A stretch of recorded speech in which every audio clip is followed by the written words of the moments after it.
I just wanted to look this up. So as people are signing in from all over, we're going to be welcoming people from 36 different states in the United States. We will be welcoming people from Puerto Rico, from Canada, from the Netherlands, from Washington, D.C.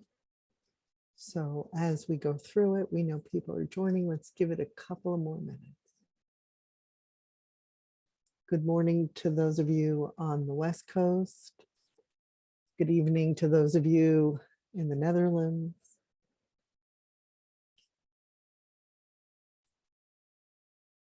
I had the pleasure of attending a king's birthday party for King William of the Netherlands a few weeks ago. That was great. Everyone was in orange. I was not. I didn't realize the party color was orange. We'll just wait another couple of minutes and let people join in.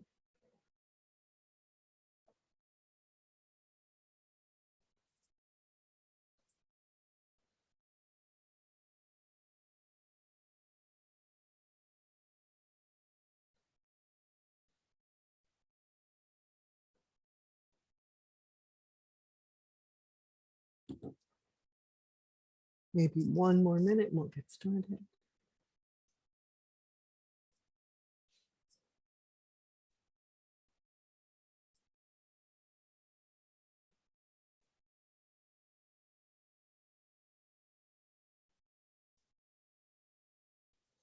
Okay, I just got the go ahead signal.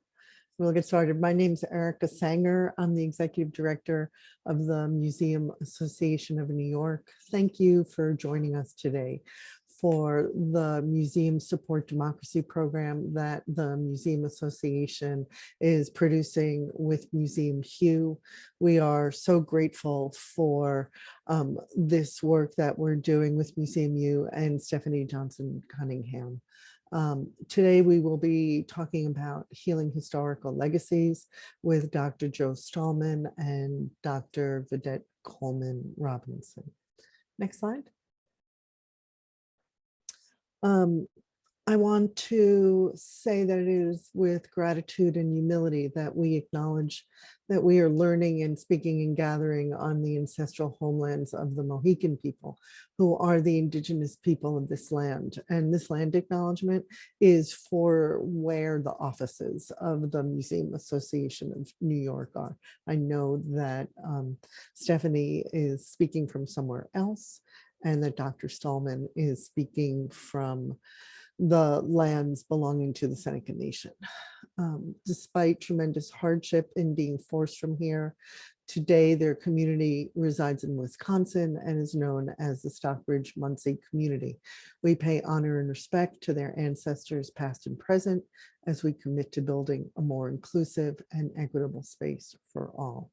I want to thank the National Endowment for the Humanities and Humanities New York for their sponsorship of this program series. Next. So I'm going to ask that you use the Q&A throughout today's webinar. This is a webinar format. Stephanie and I will be looking at the questions as you submit them. We will hold off on questions until the end. So if you have a question, please put it in the Q&A. And we would like to thank our ASL interpreters who provided through Interpretech. They are amazing, do great work. Next.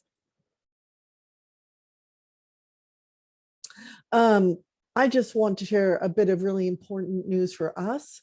This week, Assembly Bill number A9710, which was sponsored by Assembly Member Dee Dee Barrett, an act in relation to conducting a study of private and public museums in New York State, unanimously passed the New York State Senate.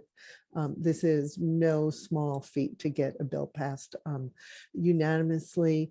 In New York State, museums don't have a home in the state government, and this bill will help us quantify and qualify all the good work that museums do. It will help us shape policy and will help us shape public perception. We have 3 days left in the session. We are working very hard to get it through the Senate.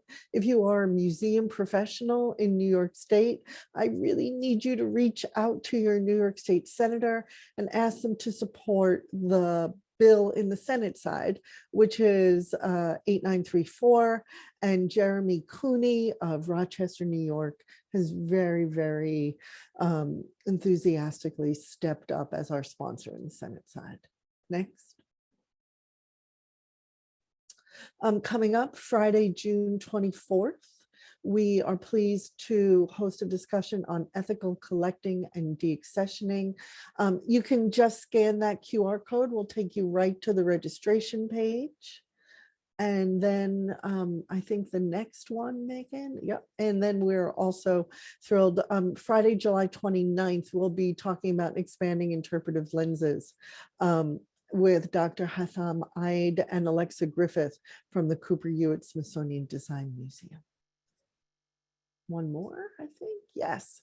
And then at the end of August, Samantha Rikers from the Citizenship Project at the New York Historical Society and Alyssa Martin of the Tenement Museum will be joining us to discuss their citizenship programs.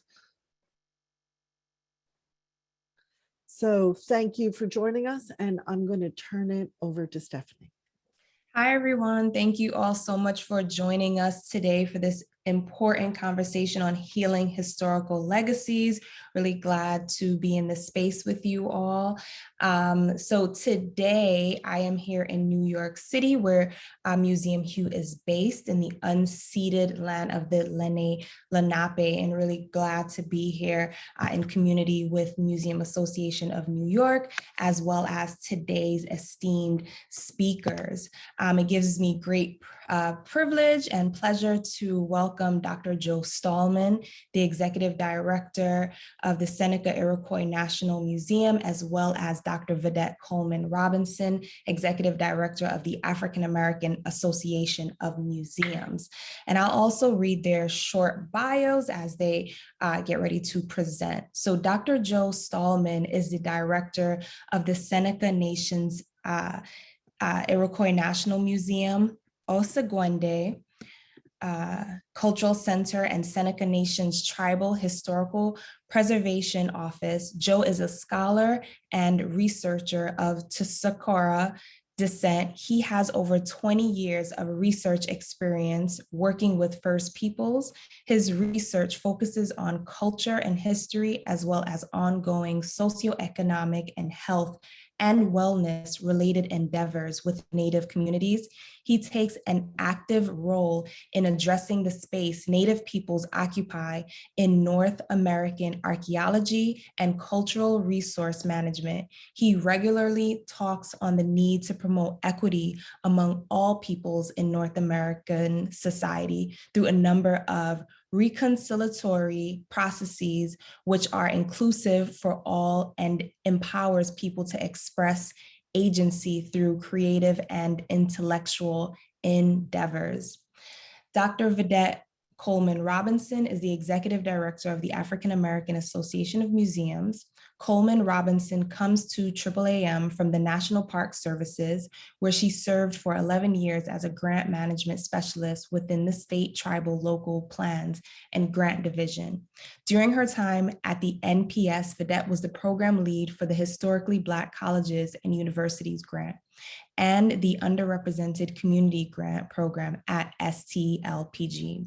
She has devoted herself to helping to bring voice to communities that lacked representation in the fabric, space, and time of American history, and was the subject matter expert in the STLPG division on the policies and procedures of museums who were awarded grants. In her 11 years with NPS, Vedet worked closely with innumerable grantees to help preserve their stories through grant programs such as Save America's Treasures, African American Civil Rights, HBCU, Preserve America, Underrepresented Communities, and the Native Graves Protection and Repatriation Act, NAGPRA. She also served in leadership roles within the National Park Services employee resource groups to help foster and promote relationships and visibility of employees and sites that are underrepresented in the National Park Services, and was often called upon for historic research studies that pertain to African American history and culture.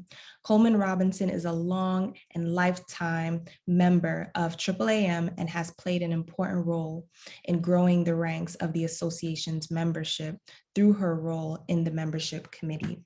Let's welcome them both, and we'll have Dr. Joe Stahlman begin. Thank you.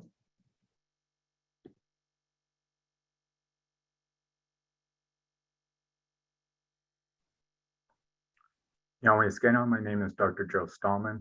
It's a real pleasure to be here. Before I begin, I would like to thank Miss Stephanie Johnson-Cunningham, Miss Erica Sanger, my co-presenter, Dr. Coleman-Robinson, Miss Mia Rubin, Miss Megan Eves, Miss Amelia Whitworth, and everyone else that I've been talking to at Museum Hue. I am really grateful that they have allowed me the opportunity to be able to speak to people, because I really do believe in the power of our voices.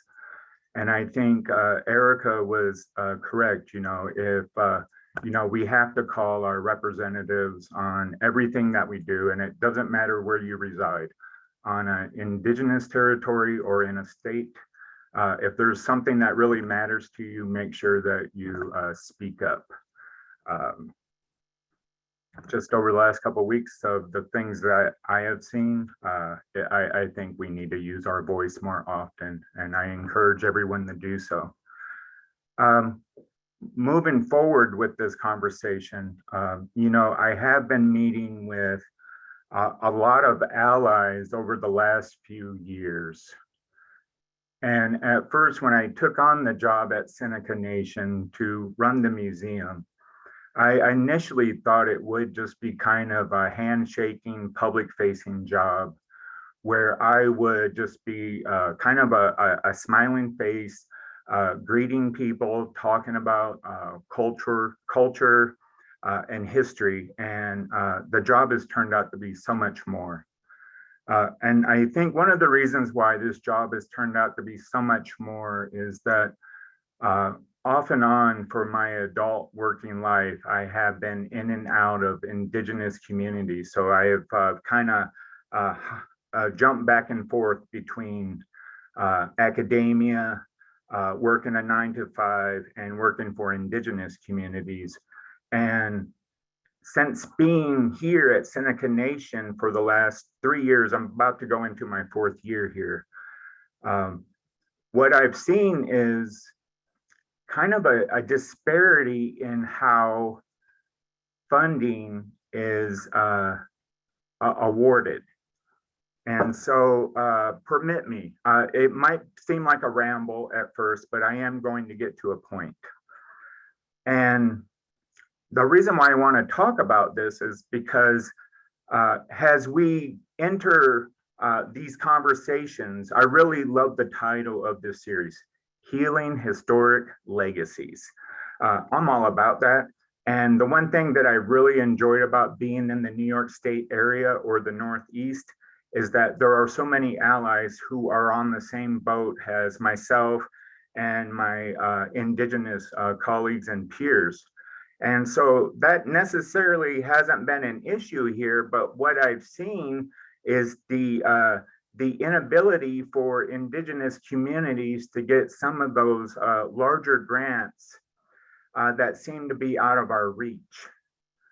And let me back up a little bit, and I would like to talk about the museum for a minute. So when I came on board in the museum in mid-2019, we had 15 people working on the museum side of the Onosagwende Cultural Center. COVID happened. It was reduced down to myself and Mr. Hayden Haynes, the museum manager, and him and I reconfigured the museum, the cultural center, and we started rebuilding. And we were able to. And so along the way, we already had some smaller grants, and we were able to utilize those and and get some product out there. But we keep trying to apply for larger grants. And what a lot of funding agencies don't really understand is that in a museum like the Seneca Iroquois National Museum, right now, there's 5 of us. And so we haven't even recovered our numbers prior to COVID. And that might surprise a lot of folks when if you look at our public facing side of the museum, we're really active and we stay engaged. And we do pay attention to what's going on in the world and in Indian country, and we try to keep up with all of that. But it's really difficult for us to get ahead, but it's even more difficult for us to go for the larger grants. And it doesn't fit into our framework.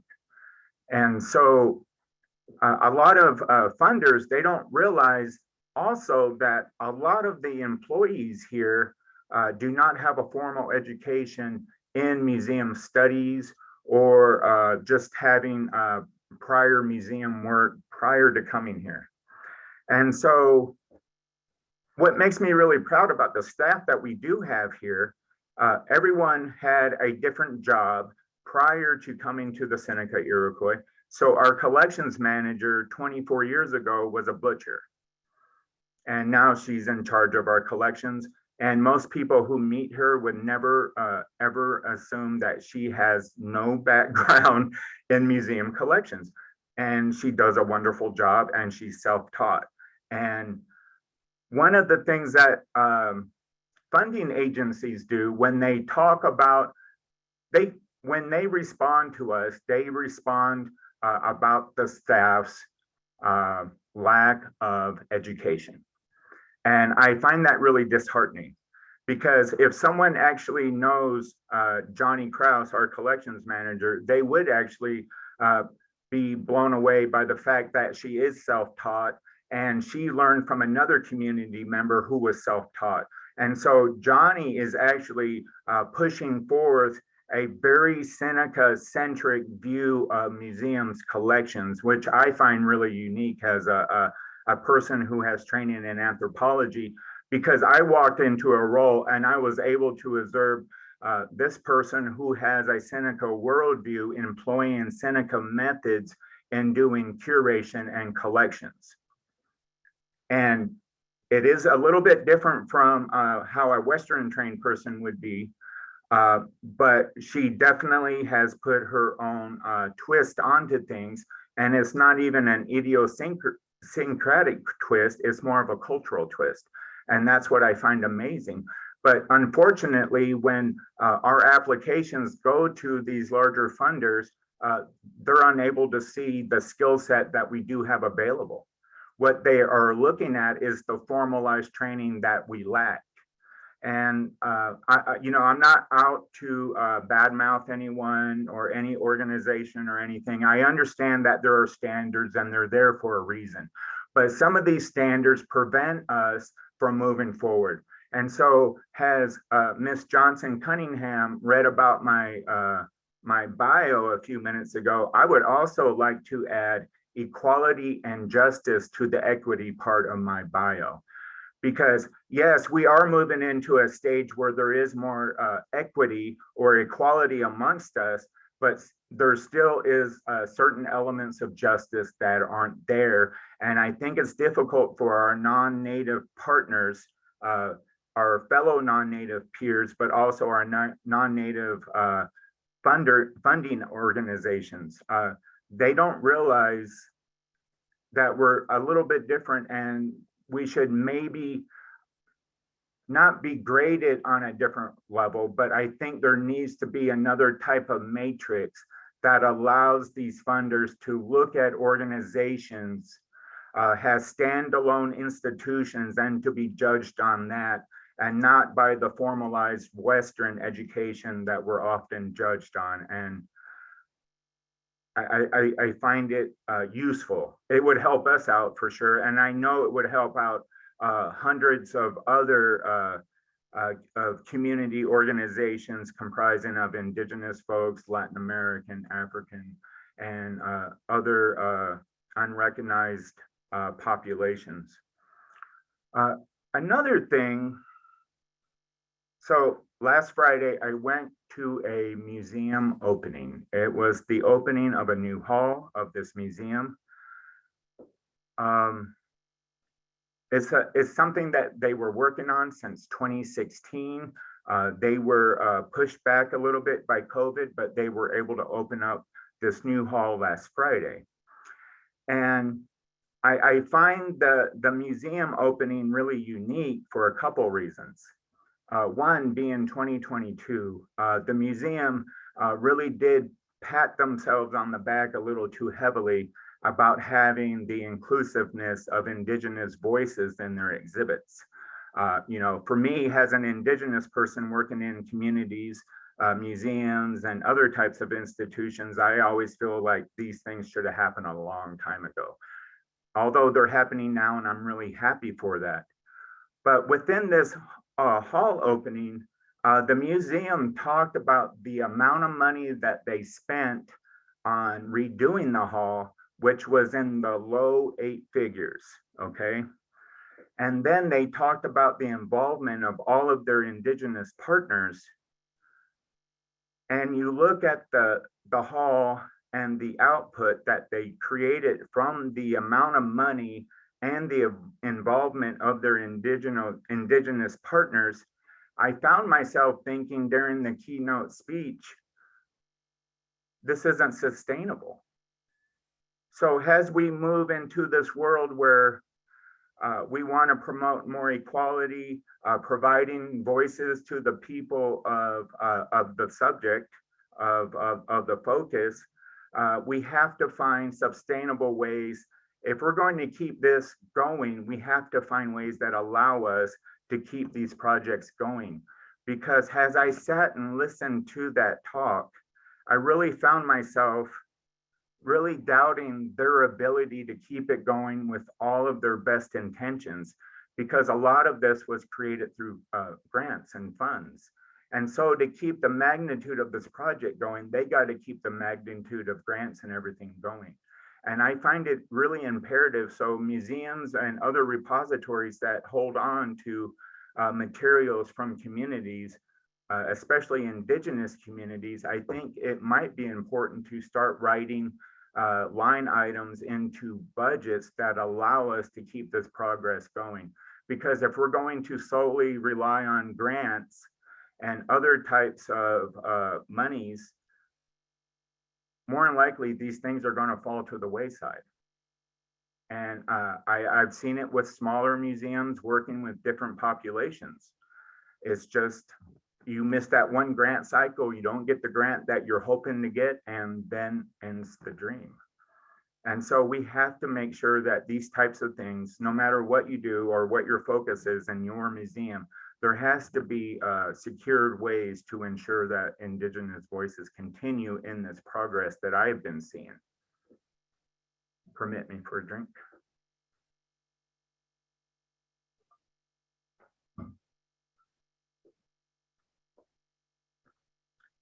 However, those are just my museum director comments, okay?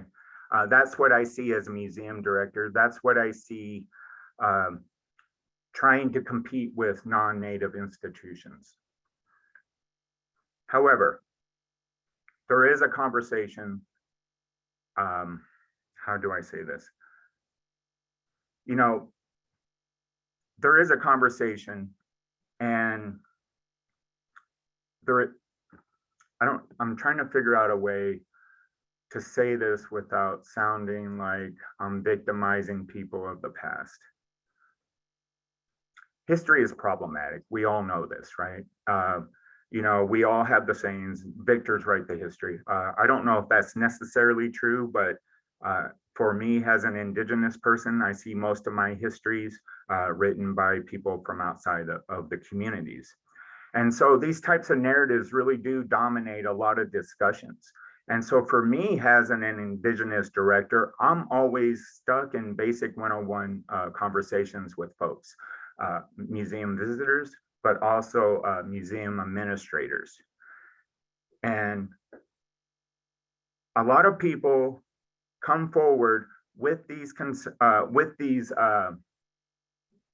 they're kind of like facts, but they're also kind of like fictions. And the reason why they're kind of like fictions is because the person gazing into the community doesn't necessarily have the lens of the community, so their gaze is very limited, and it's supplied by the facts of their culture. So when they see elements of other people's cultures, they're unable to see it through the eyes of the culture performing those acts.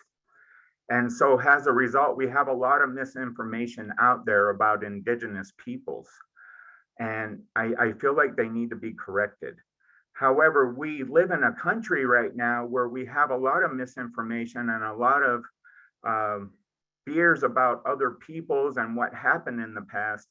And as a person who wants to see the world move forward in a peaceful way, I'm wondering if it's time for us to have a truth and reconciliation commission in the United States, or even on a smaller scale in New York State, where we begin to address some of those uncomfortable pieces of the past. In my sincere analysis of this idea, I think it's a very healthy one. There's a lot of things that have happened in the past that we need to address. And sometimes I feel like a lot of the players on all sides of this are a little reluctant to engage it. And I am too sometimes, right? Because I'm asked to come into certain spaces. And so I try to keep my frame of conversation within those spaces and those limitations. And so I always kind of hesitate before I bring these ideas forward. But I really think it's really important for us to heal, because we still have a lot of open wounds. And, you know, a lot of us work in museums and repositories, and we're on, you know, the humanities side of life. But, you know, in my role, I do see a lot of pain. I do see a lot of trauma, and a lot of it is unhealed. And we are really gifted to be in a place working in museums where we can provide some assistance into that type of work. You know, we're just not neutral. We just don't pass out information and let the world gobble it up. We can help direct messages. We can help encourage people to do those uncomfortable things, and we have the capacities to do it with the amount of collections that we have at our disposals. And for me, as an indigenous person, I can walk into almost any museum, look at their collections, and I can come up with a different narrative that other than the one I've been hearing over and over and over, because there are so many different aspects to our cultures that aren't really appreciated, because a lot of people get on these treadmills where they just want to focus on certain things. And so for me, you know, being a Haudenosaunee person in New York State, I actually have to mentally prepare for the 250th commemoration of the American Revolution. And whereas America celebrates this thing, I actually have to prepare myself to deal with some of the most uncomfortable subjects of discussion. And so these can become moments where we can begin having these uncomfortable conversations, and we can begin to heal. And why not do it with the American Revolution, right? Because this is, you know, historically we see kind of the demise of the Haudenosaunee power and the rise of the American powerhouse. So why don't we start with a moment like this and kind of begin those forward steps where we can walk that path together through life?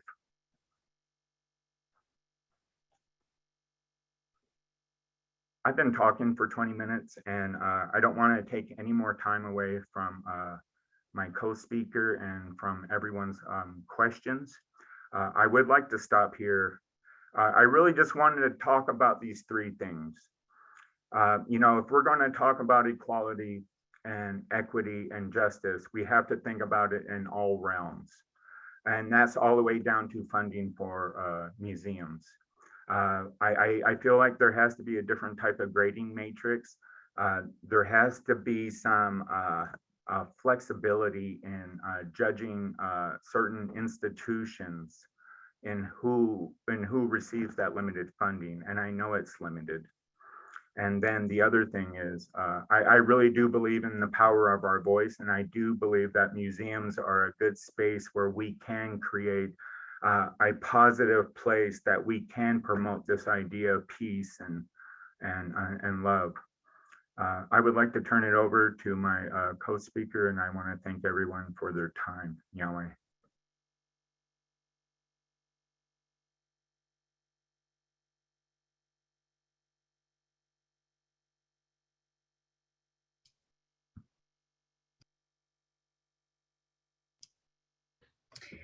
Thank you so much, Joe.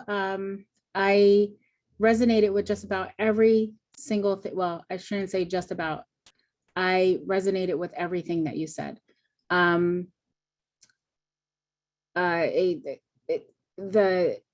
connectivity, and I'm speechless, and it's weird because those of you who know me know that I am rarely without words, but the parallels are just so much of the same. So before I get started, I want to thank Manny and Stephanie for inviting me. I am so happy to be here with you guys today. AAAM has had exponential growth since 2019. The Association of African American Museums. We call it AAAM. Please do not confuse us with AAA, because Vedet nor any of our staff will come out and help you with a blown tire. I do not have that talent. I have plenty other talents, but that is not one of them. We have been around for 43 years this February. And as I sit back, I'm going to share my slides in a little bit, but as I sit back and speak to our members and some of our founding members, just watching how we've grown, the very hard conversations that we've had with any and everyone that will listen, to include funders, congressmen, just any and everyone that you can think of. If we could sit in front of each and every president, we would do that as well. Because the things that African American museums face are just, to me, some of the hardest obstacles. Much as Joe was saying with his site, and plenty of we have several Native American museums in our membership, and I'm always so happy when I get to speak with folks who I met while I was at the National Park Service in the National NAGPRA program. I worked on the other side, not the program side. But just being able to reconnect with them and having really, really hard conversations about what does funding look like? Why aren't we getting funded? That's such an odd conversation, and when we have these conversations with federal agencies, and then also private funders, I always say the same thing. I lead with, I know that when you gave to X museum, and I won't say museums in anybody's names, but I know when you gave to so-and-so, you didn't have a bucket where you were just saying, I'm only going to give to that one mainstream museum. So why do you do that with museums that are underrepresented? They're underrepresented because you are making them underrepresented. There's a difference. It's we don't hold the funding in our hands. So if you do the thing and say, well, you know what, maybe this museum can do the work. They might only have maybe 3 people on staff, and they're asking for $1 million, but we don't feel that they have that they can handle the $1 million. Well, then ask them what they can handle, or give them a portion of those funds, and then also help them find other funds. So I I tend to have those very hard conversations with funders, because I feel that I need to advocate for all of our members, not just AAAM members, but every single museum, professional, and cultural institution that is underrepresented. I feel that, you know, while you can always partner with a larger museum to get your history across and your story across, I feel that funders need to say, you know what, I feel that that narrative and that story needs to start at that museum with the people who know how to interpret it correctly from the first go, because they were in those trenches and doing that work. A lot gets diluted when you know, we're not that I'm all for partnerships. I do need to say that. I want to give that disclaimer. But sometimes when we partner, the history that we are trying to convey or the stories that we are trying to convey don't always meet the public. And you know, what you wind up having is when you're going through the museum or the cultural institution, you don't see yourselves in that space in the most correct way. So that's why I'm here. And when I was at Park Service, I actually had no intention on leaving ever.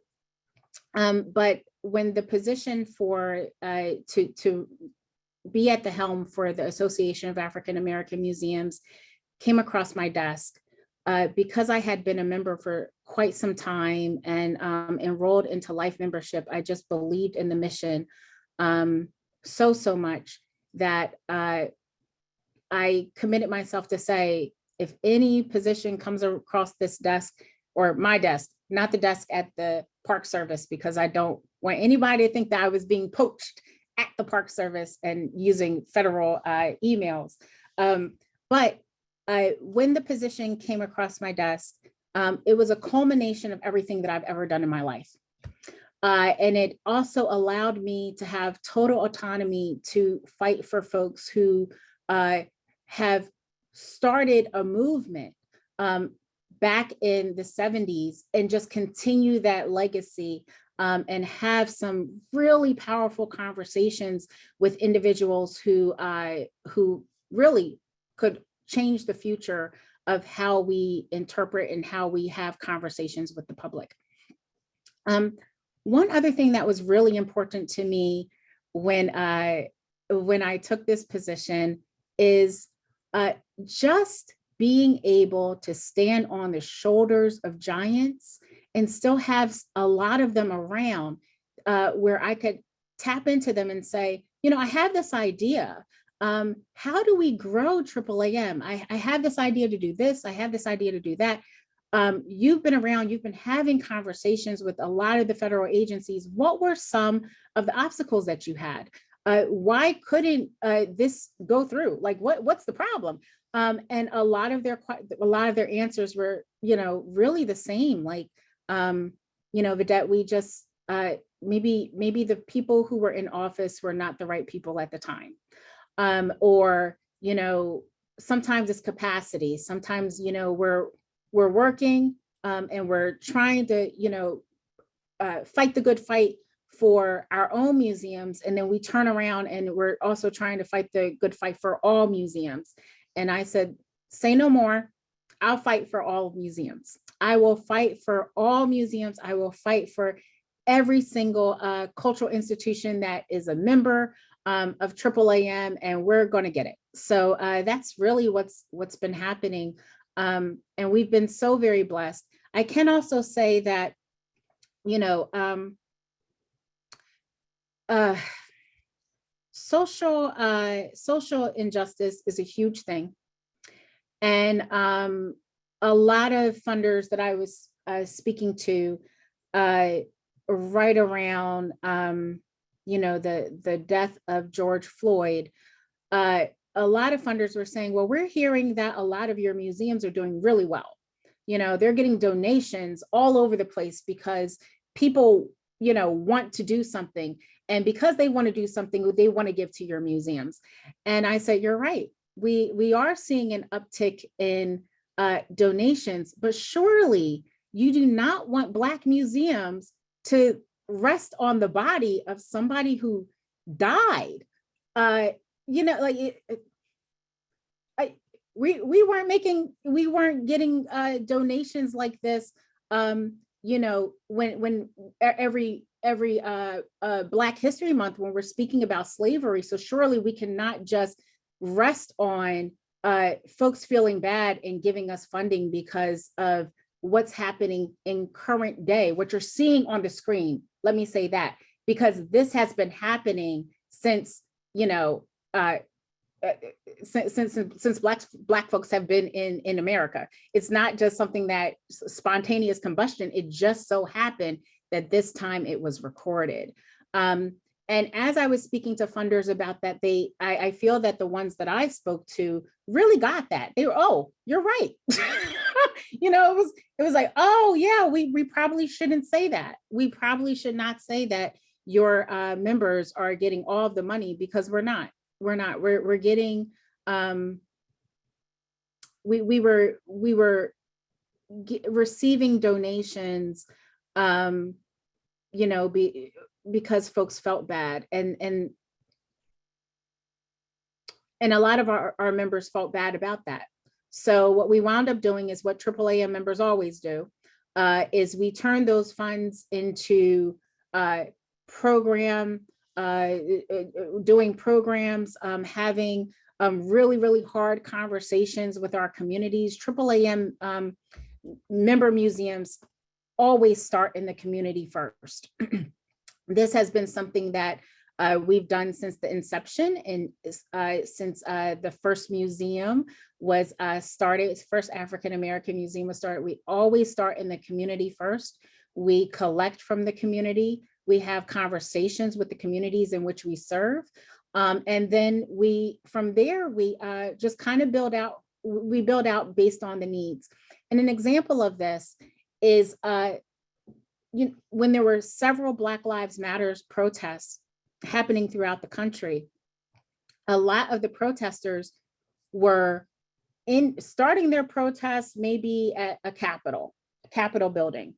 But they were ending up at African-American museums. That's where they were stopping.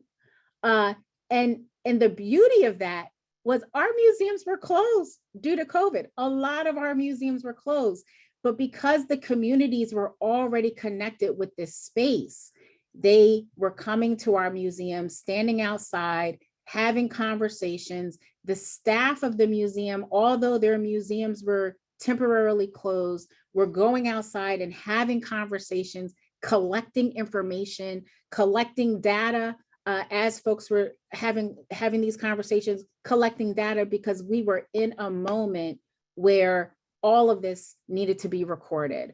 But more importantly, what I told all of my members is not only does this information need to be recorded simply because it's a moment in history, but it needs to be recorded because this is a moment in history for your museum. If all of these protesters feel connected to your museum because of the work that you've done, because of the trust that you've instilled in this community, because individuals are saying, I am fed up and I feel way connected to your museum more than I do going to a rec center, or more than I do ending up in a park. They feel connected to your museum for the work that you've done and the cultivation of a relationship that you've done with the community. So bravo. And it's just been, since then, it's been a fantastic time of having conversations with our members to make sure that they're okay. Because this is a very draining time for us. I feel that our museums are always dealing with something. I can tell you that I have been trying to write a statement to my members every time somebody is murdered. Every time somebody's murdered, I'm writing a statement to my members. And then as I am dotting all the I's and crossing all the T's and making sure that the grammar's correct, something else happens. And we pivot and we have to hurry up and do another. There is something that is always happening. Our members who are on the front lines are always being bombarded by folks who say the most disgusting things in the world to them. I've had members calling me crying because they were doing a tour and somebody said to them, you know, if we were in the 1800s, you would be my slave.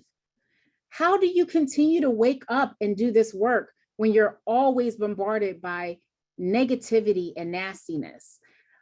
So that's what we're here for. A lot of times we're also a listening ear. We're doing some partnerships with individuals who are therapists to learn to have conversations with our members so that they feel comfortable to go out and do the work. And a lot of it is mediation to make sure that people do not leave the field and go somewhere else. We need them in order to have vitality for AAAM.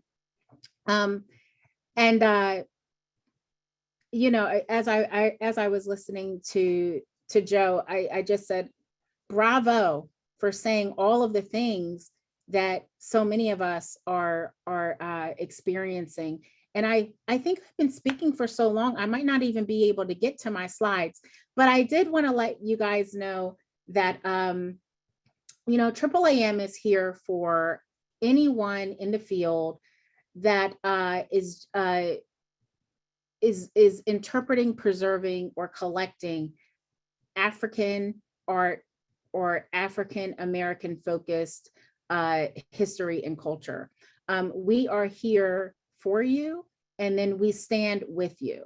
It is my pleasure to always put members even in front of myself, as I'm sure my 8-year-old son is always like, did you eat today, mommy? And I'm like, maybe, you know, maybe I'll eat one of these days. But it's just been, and we have so many members in New York. And that's why when Erica and Stephanie asked, can you please, when they extended the invitation, they did not beg. I should not say, would you please, but when they extended the invitation, I said, absolutely. And if I'm not boring you, I will quickly share my slides with you, just so that you can see what we're about.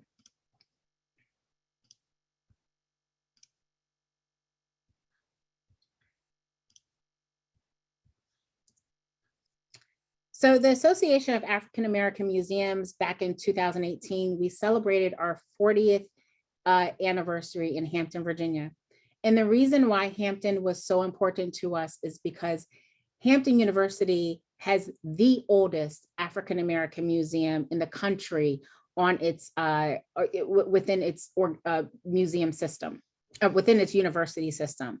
And then also, we were there to help the whole membership, but then also the country to get ready for Fort Monroe. So Fort Monroe is where the first Africans landed in Virginia in 1619. And I always say in Virginia, because we know that we have evidence, and a lot of my members would yell at me if I did not say it this way, but we have tons of evidence that show that Africans were enslaved in other states within the United States. But 1619 is important to Virginia and important for us to highlight. So these are a few of our emerging museum professionals from 2018 who are no longer emerging. So they have aged out. That's what I say. So the beauty about AAAM is we have tons of living legends in our field. Lonnie Bunch, who is the secretary of the Smithsonian, was actually came to AAAM as one of our first members before he went over to the California African American Museum.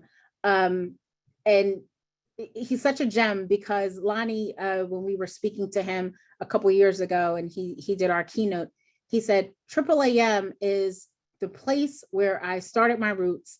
When nobody else understood or knew who I was there with you guys, were there for me, and I was there with you. So we love Lonnie. Dr. John Fleming, we call him the GOAT, the greatest of all time of African American museums. Dr. Fleming, I feel like you cannot open a museum without Dr. Fleming. He also, early in the 1990s, early 2000s, really worked to make sure that AAAM's foundation, and what I would say about all of these people on this screen is they help strengthen the foundation that our founders put in place for AAAM. So without these bricklayers, we would not be where we are today. So I do have to pay homage to everyone on this screen. Dr. John Fleming in this second image is on the left-hand side, and then Sam Black out of Pittsburgh. He is our longest standing board chair. He was on our board for 12 years. Juanita Moore was at the Charles Wright Museum, and she also served on our board, but she has done amazing things in the field, has served on several boards, and is such a gem. And then we also have Dr. Mack, who is at the National Museum of African American History and Culture. But Dr. Mack was also very instrumental to make sure that we had everything in place back when the National Museum opened. She just made sure that AAAM could be on a whole different trajectory. She had a vision for AAAM along with our board at the time. She served as our vice president. She had a whole different vision for AAAM that just took us in a whole nother direction. And we were able to build on the foundation that we had. So it was an amazing time, and I'm so honored to be able to continue this work. Dr. Charles Wright and Dr. Margaret Burroughs were our founders. Excuse me. And if it were not for them, we would not be standing here at all. They came together through the Black Museums movement along with Reverend John Kennard. Charles Wright started the Wright Museum. Excuse me. And Dr. Burroughs established the DuSable Museum. And then Reverend John Kennard established the Anacostia Museum in DC. So we're just really, really thankful for them to think about the fact that African American museum professionals needed a space of their own, to be able to have conversations that were specific to what we were going through, and advocating for us. A lot of the advocacy work that we did, and that they did, and that we continue to do, also allowed for the National Museum of African American History and Culture to go into legislation to become a museum on the mall. And we are just so very thankful for all of the work that our museum professionals have done, and our founders. The very great thing, if I can share real quickly with you, when the National Museum was going up, Lonnie tapped AAAM on the shoulders to have several stakeholders meetings. And with those stakeholders meetings, he held very true to what AAAM museums do, which is we start in the community. So he started in the community, which was AAAM, to figure out what we wanted in that museum. And a resounding response from all of our members were, just please tell the truth. When you're talking about this museum, when you're building the museum, just please tell the truth at all costs. This was our first, I'm sorry that it's so blurry. I will find another picture and I'll make sure to send it to Erica so she could shoot it out into the ether. This was the first gathering of AAAM founders in 1979. And we're just, again, I just had to throw this in here because I think that it's important. Although everyone's really, really fuzzy, I think it's important to know that, you know, back in '79, when this meeting happened, we continue to have meetings. And this year we're doing our first meeting in Miami, first in-person meeting, and we're really, really excited. So every one of us in the field was inspired by Dr. Carter G. Woodson, who was the founder of African-American, of Black History Month. So back then it was Negro History Week, then it turned into Negro History Month, and then Black History Month.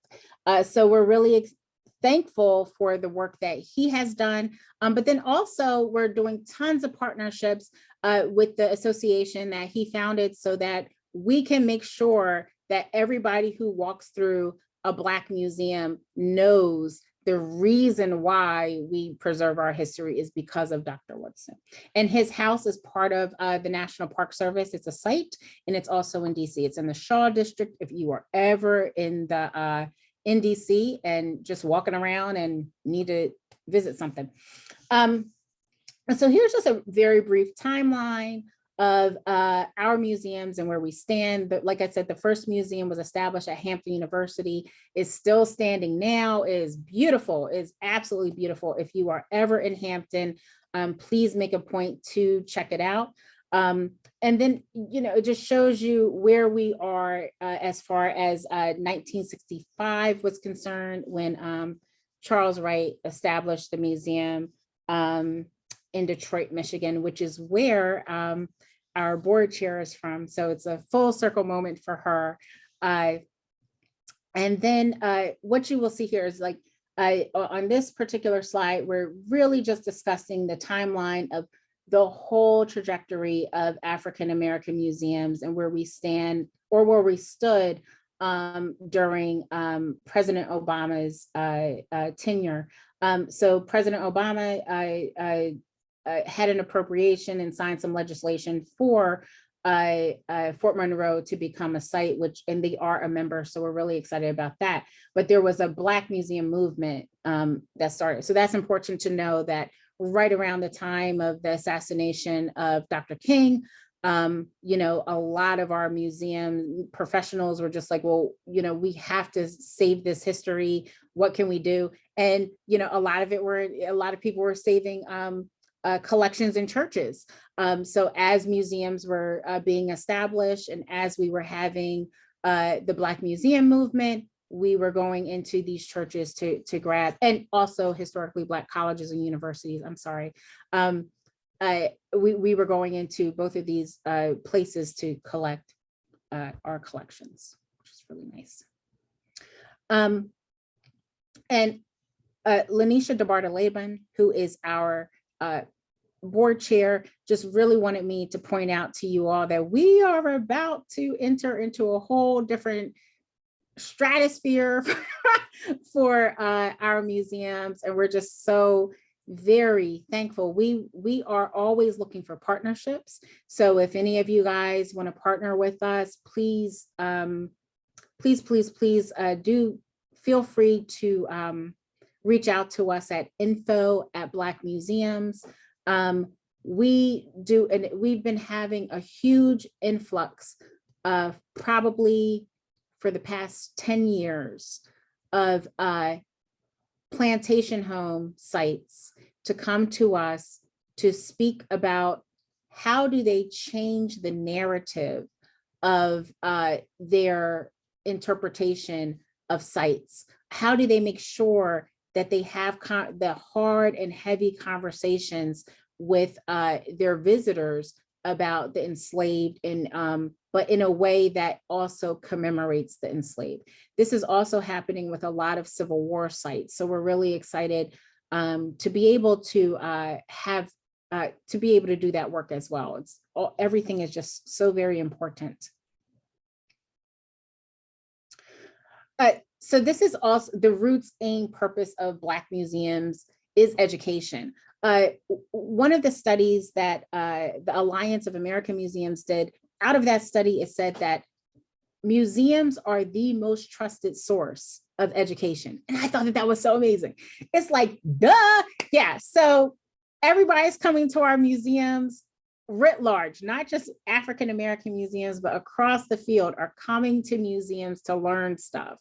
To me, the burden is heavy on all of us, but for Black museum professionals, we just make sure that we are always telling the truth, whether somebody wants to hear it or not. We just always make sure that we are educating, make sure that we're giving a very thoughtful presentation, but then also making sure that there are no stones unturned when we are speaking about African-American history and culture. You know, we do have museums who have called and said, you know, well, I have a funder that doesn't want me to speak about that. And I said, that's not true to what we do. So we're going to have a conversation with the funder about why it's important for us to speak our truth and the whole truth, you know, because it's important. And much like Joe said, you know, as we are ramping up for America 250,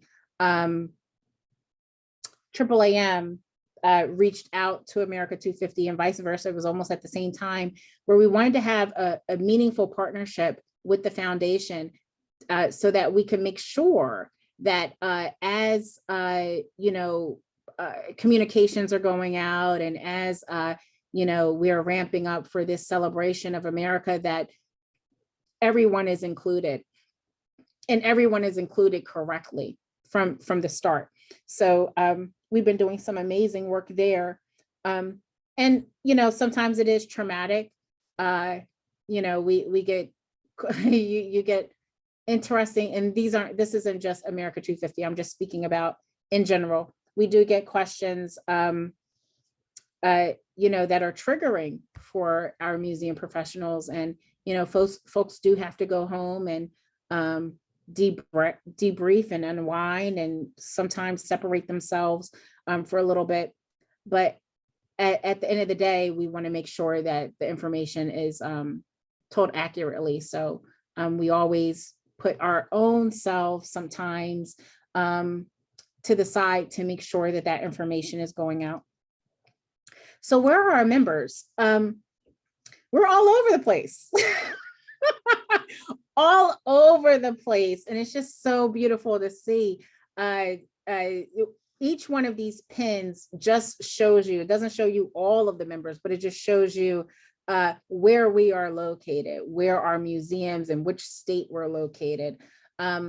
And we have some members in Senegal and Panama, and Tanzania, Japan, Iraq, Nigeria, and Canada. And those are just not on this map because Vedet did not have enough room. So this is just the US map, but just looking at this map, it always just makes me so happy. And as of yesterday, we are now at over 1,100 members. So we're really excited about our growth. But it's always about what we can do for members. Numbers are great, but to me, it's about how we make sure that our members are happy. And then this shows our leadership throughout the years.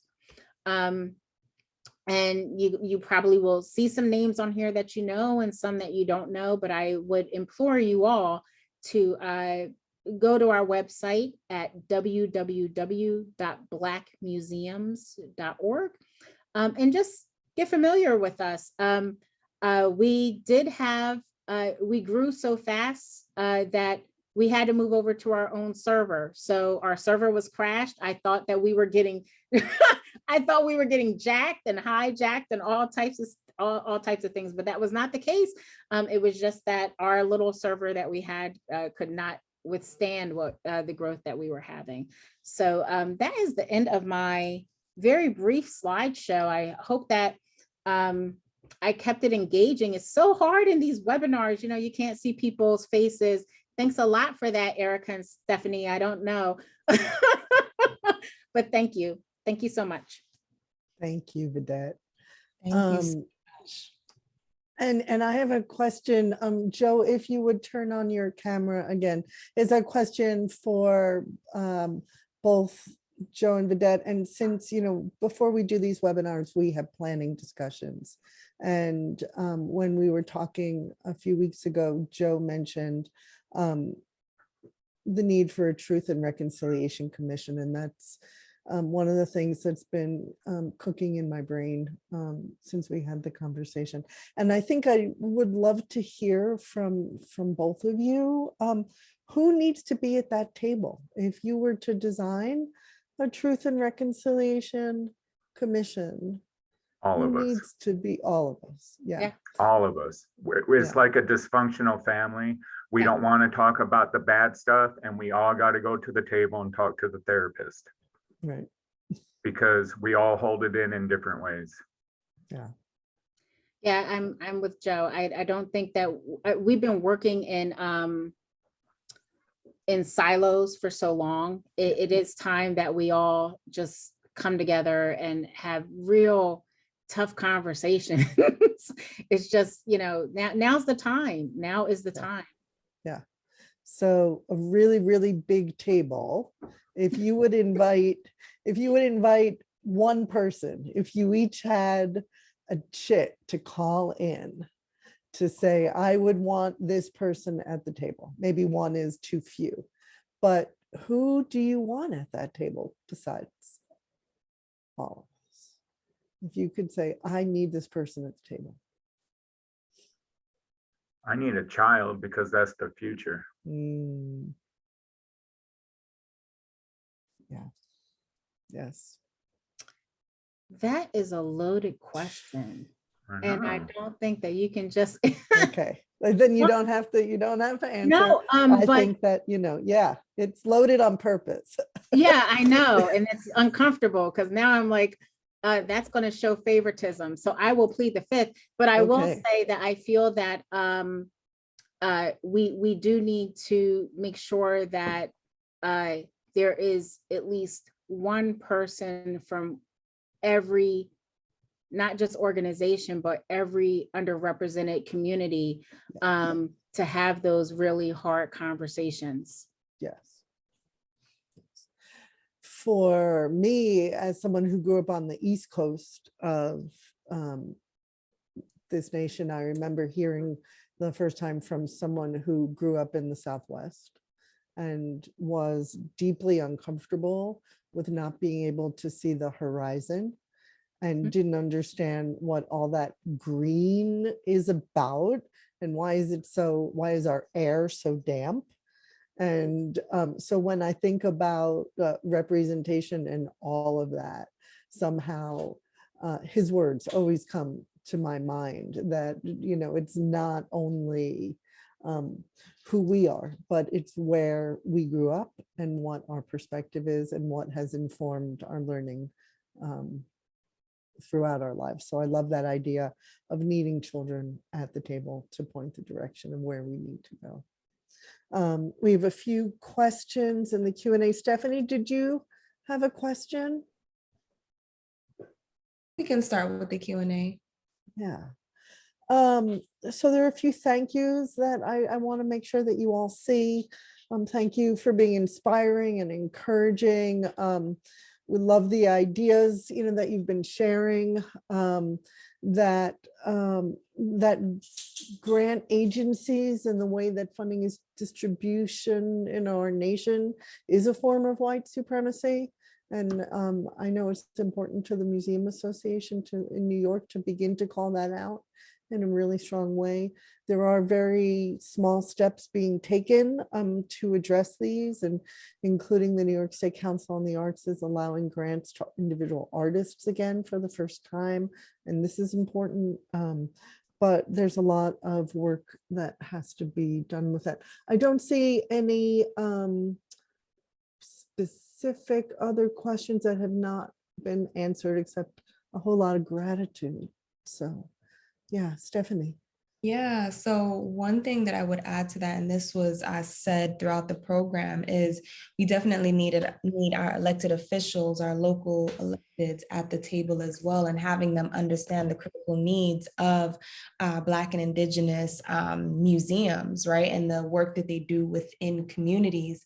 And that's why this conversation is so incredibly important, is that we're sharing anecdotal evidence of our experiences, but also how can we correlate and gather data to really showcase the experiences and the disparities. And so, as many of you on the call know, Museum Hue is doing just that, right? Looking at the data and saying to government officials and philanthropists and other funders that it's critical that we understand that Black and Indigenous museums and other cultural spaces are critical to the services within their communities. They go beyond arts and culture. And so that's incredibly important. And Dr. Joe Stahlman, is a part of our advisory. And it's so important that we think critically about equitable funding and providing funding and support directly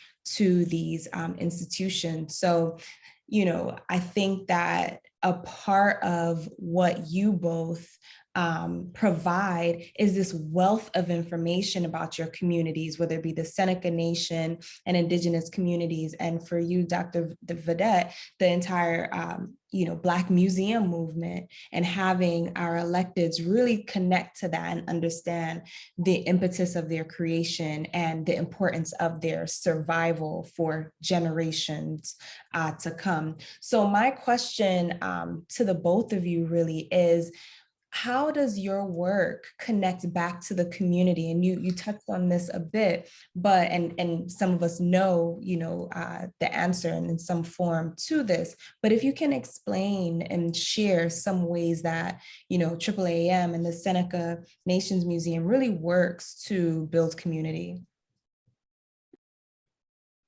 Vedet, would you like to go first? Sure. So with us, we always look at things as like two communities, right? Or actually there's like all these different bubbles or circles of community. One is the AAAM community. So our membership, right? Like what do our members need? The great thing about what we've been doing is we do tons of, I'm laughing because my members are like, if she sends out one more survey, we're going to go crazy. But I always tell them, when you get a grant, put an evaluation in there, put something in there that gives you data, because that's the thing that drives the funders. When I first started, I was screaming from the mountaintops to anyone who would listen to me, oh, well, Black museums are underfunded. And they're like, okay, great, thank you for that, but where's your data? So I just really quickly had to start showing the data of how Black museums are way underfunded. So that's one community, which is our members. The other community that we have are the communities in which all of our members serve. Like I said earlier, a lot of times our museums are so trusted. I mean, there's been baby showers at our museums. There's been really hard conversations about, when people are hurting, if somebody passes away, if a community member passes away, they come to the museum because maybe that community member was highlighted in the museum, right? So it's that community. And then it's also, Stephanie, to your point, I think it's always so funny. We're like, yeah, let's speak to the legislators, but they are always changing. So you always have to stay on your grind and advocate to somebody sometimes who doesn't even care about your museum. And we just stay in their faces. So that's our other community, just making sure that they know who we are, inviting them to our spaces. Obviously with COVID, it was a little difficult. And I'm so sorry to the ASL interpreters. I have to tell you, I know I speak very fast, so tell me to slow down if you need me to, but those are our main communities, just making sure that all of those are always moving and always vibrant and viable. That was a really nice answer. We do all the same here as well, but I could probably add a little bit more. So for me, the first people I let answer to is the community. Our cultural center is immersed right in the Seneca community. And so everyone has open access to me and to the building. And so people aren't shy. They just show up at the door and they will say, I didn't like that exhibit, or I didn't like that talk, or I loved it, or and so on. And people really do have open access to me. There's limitations. If I'm in a meeting, obviously I just can't leave the meeting and go meet with those folks. We also have a board that's made up of entirely all community members, and they do reach across the breadth of the community, and they really do help provide that voice, because they're also bringing community voices to every monthly meeting. And so, even if I try to run away from the community, I couldn't. It's just impossible. And so we listen, of course. Another way, to add on what you say, Vedet, another way I do it is when I try to use my experience to the larger New York or the larger United States, right? I use that experience to try to press my points of what the community here might be feeling. Yeah. And, and so I have to weigh that out, especially when we talk about ongoing issues. The last thing I want to do is make any community sound like they're a victim. Yeah. And we're not, right? We are products of this past, and we're trying to carve out this future. But people have to realize, there have been certain things put in place over time that has made this difficult for us. Yeah. And so when we talk about these issues, I just need people to understand we are not victims. We are overcoming. We have ways of healing within our own communities. And it might not look like how you do it, but we have our own ways of doing these things. And so I have to tread a careful line of getting that message across without, like I said, victimizing.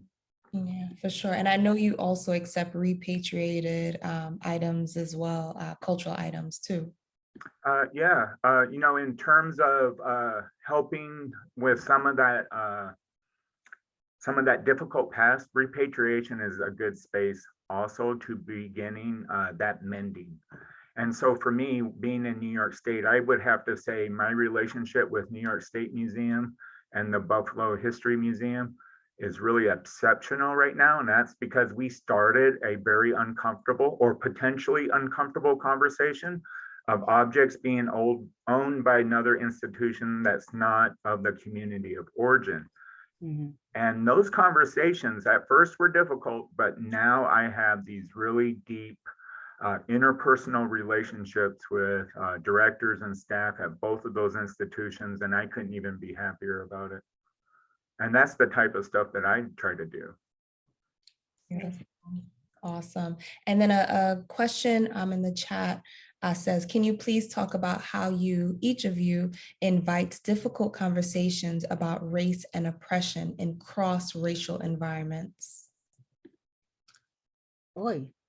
So for us, we just open the door. We say, come one, come all. We don't really, I know it's difficult when you hear something like the Association of African American Museums to think that, some might think that we're a little closed off, but I actually really like to hear what others have to say or what other conversations need to be had.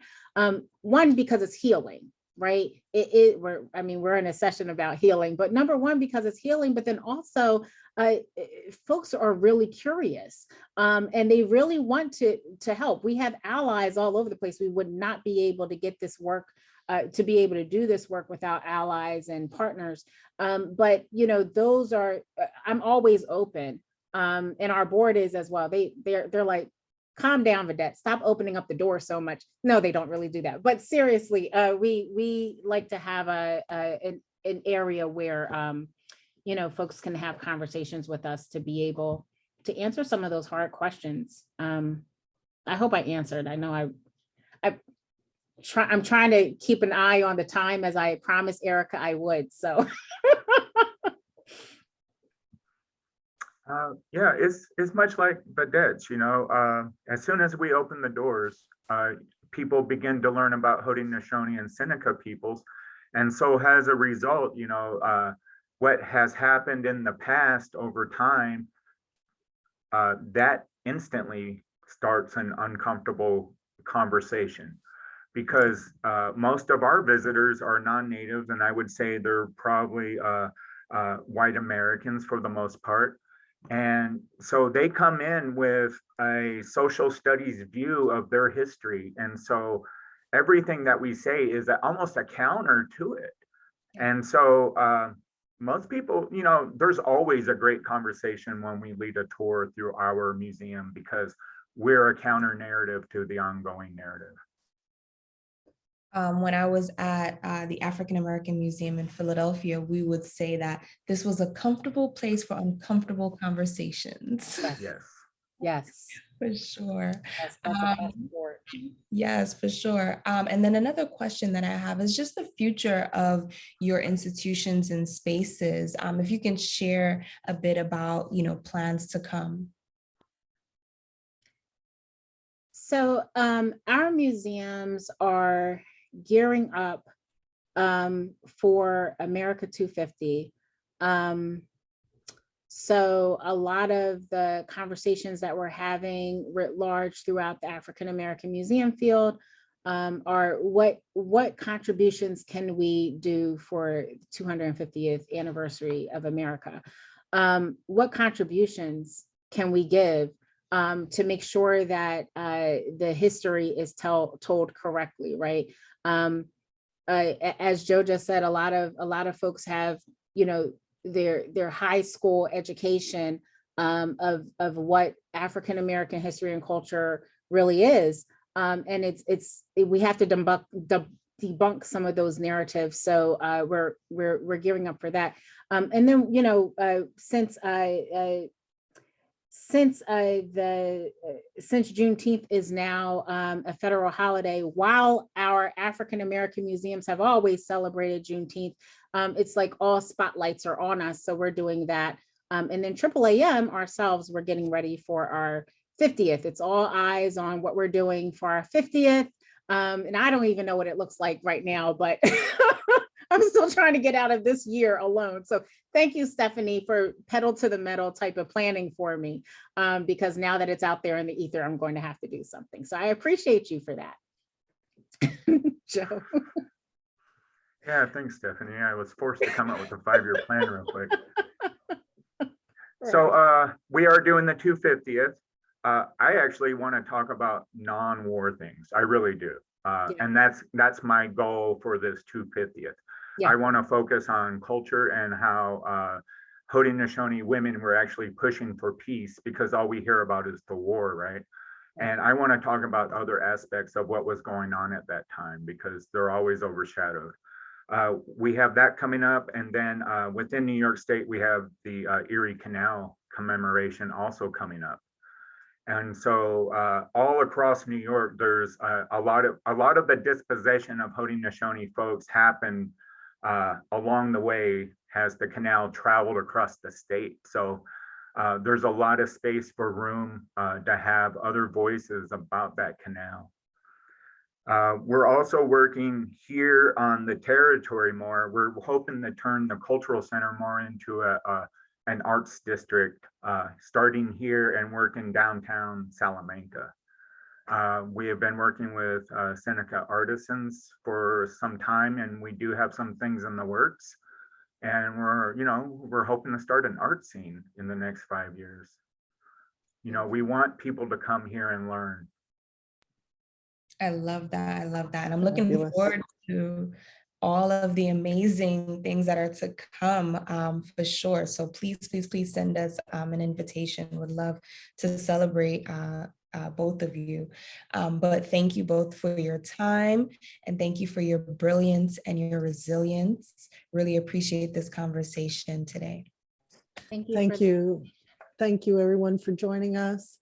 And we hope we can see you next month for the next program in this series. Everybody stay safe and stay well, and we hope to see you all soon. Take good care. Bye, everyone. Thank you, Joe. Thank you, Vedet. No Thank problem. Thank you, Wanya. Thank you, Farah. And I'll talk to